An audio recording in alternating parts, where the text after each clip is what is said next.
नमस्कार दोस्तों, मैं अमृता फिर से आपके सामने हाजिर हूँ। आज हम पढ़ेंगे व्यंजन वर्ण। वर्णों के बारे में और स्वरों का वर्गीकरण हमने पिछले वीडियो में कर लिया है। आज हम व्यंजन वर्ण पढ़ने वाले हैं। आशा है आप सब लोगों को पसंद आ रहा होगा। तो आइए देखते हैं व्यंजन वर्ण में क्या दिया है। व्यंजन परतंत्र वर्ण है, स्वतंत्र वर्ण नहीं। व्यंजन क्या है? परतंत्र वर्ण है, वह स्वतंत्र नहीं है, अर्थात दूसरों पर निर्भर है, वह स्वयं स्वतंत्र नहीं है। अगला है स्वरों की सहायता से बोले जाने वाले वर्ण, अर्थात जिसका उच्चारण स्वर की सहायता से होता है, व्यंजन कहलाते हैं। ऐसे वर्ण जो स्वरों की सहायता से बोला जाता है उसे व्यंजन कहते हैं, जैसे क, ख, ग, घ, अंग, छ आदि।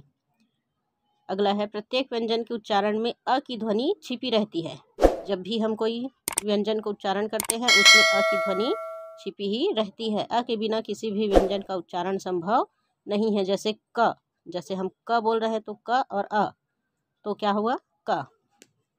हिंदी में व्यंजन वर्णों की संख्या 33 है। व्यंजन वर्णों की संख्या कितनी है हिंदी में? 33 है, जिनको निम्नलिखित 3 श्रेणियों में विभाजित किया गया है।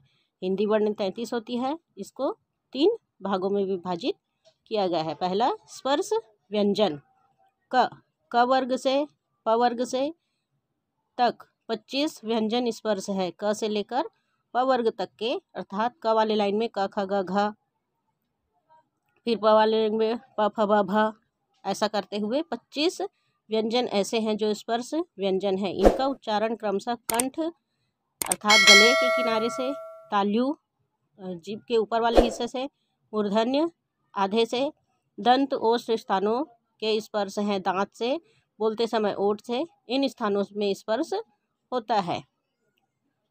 इस कारण इन्हें स्पर्श व्यंजन कहते हैं। कंठ से, तालु से, मूर्ध से, दंत से, ओठ से स्पर्श होता है, इसीलिए इसको स्पर्श व्यंजन कहते हैं।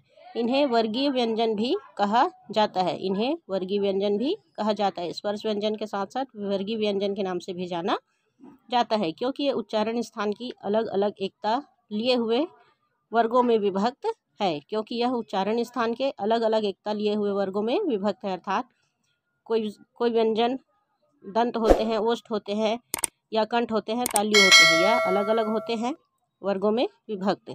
इन्हें 5 वर्गों में रखा गया है और प्रत्येक वर्ग में 5-5 व्यंजन है। इसको 5 वर्गों में रखा गया है और प्रत्येक वर्ग में 5-5 व्यंजन रखा गया है।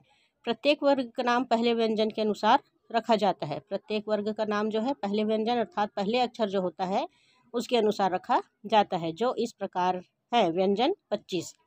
क वर्ग के अंतर्गत जो 5 व्यंजन आते हैं वह है क, ख, ग, घ, अंग, कंठव्य व्यंजन। इसको बोलने से हमारे गले के अंदर से एक ध्वनि कंपन होती है, वह कंठव्य व्यंजन कहलाता है। उसके बाद है च वर्ग, च, छ, ज, झ, ञ, यह ताल्य व्यंजन। इसको बोलते समय हमारा जीभ जो है ऊपर जाकर टकराता है, ताल्य व्यंजन। ट वर्ग, ट, ठ, ड, ढ, अड़, मूर्धन्य वर्ग। बोलते समय जीभ ऊपर जाती है और वहीं से एक ध्वनि निकलती है। त वर्ग, त, थ, द, ध, न, दंत व्यंजन। इनको बोलते समय त, थ, द, ध, न हमारी जीभ जो है दांतों से टकराती है, इसलिए इसको दंतव्य व्यंजन कहा गया है। प, फ, ब, भ, म, ओष्ठ व्यंजन। जब हम इन व्यंजनों का उच्चारण करते हैं तो हमारे होंठ जो है आपस में टकराते हैं, इसलिए इसको ओष्ठ व्यंजन कहा गया है। अड़ा और ढ द्विगुण व्यंजन है, यह 2 गुणों वाला व्यंजन है।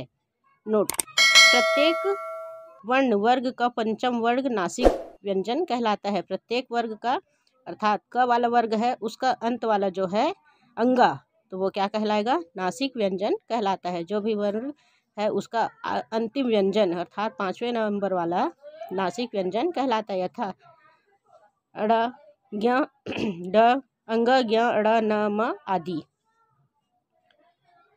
अंतस्थ व्यंजन य, र, ल तथा व अंतस्थ व्यंजन है। अंतस्थ व्यंजन कौन से है? य, र, ल अंतस्थ व्यंजन है। ये स्वर और व्यंजन के बीच स्थित है। यह किसके बीच स्थित है? स्वर और व्यंजन के बीच स्थित है। जो जीभ, तालु, दांत और ओठ को परस्पर सटाने से उच्चारित होते हैं, किंतु कभी भी पूर्ण स्पर्श नहीं होता है। यह अंतस्थ व्यंजन जो है जीभ, तालु, दांत और ओठ को सटाने से होता है, किंतु पूरा स्पर्श नहीं होता है, अतः ये अंतस्थ व्यंजन अर्धस्वर भी कहलाते हैं। पूरा स्पर्श नहीं होता इसलिए इसे अर्धस्वर भी कहते हैं। उदाहरण के लिए य, र, ल, व। इसमें होठ, तालु, कंठ, दंत है पर पूरा स्पर्श नहीं हो पाता है, इसलिए इसे अर्धस्वर कहते हैं। वर्ण व्यंजन में इतना ही। ज़्यादा लंबा वीडियो बनाने से समझ में नहीं आता है और बोर लगने लगता है देखते समय, इसलिए छोटा वीडियो बनाती हूँ। आशा आप सब लोगों को पसंद आएगा। पसंद आए तो लाइक सब्सक्राइब करके आगे भी भेज दीजिए। आप लोगों के सहयोग की अपेक्षा के साथ आज का वीडियो यहीं समाप्त करती हूँ। धन्यवाद। जय हिंद।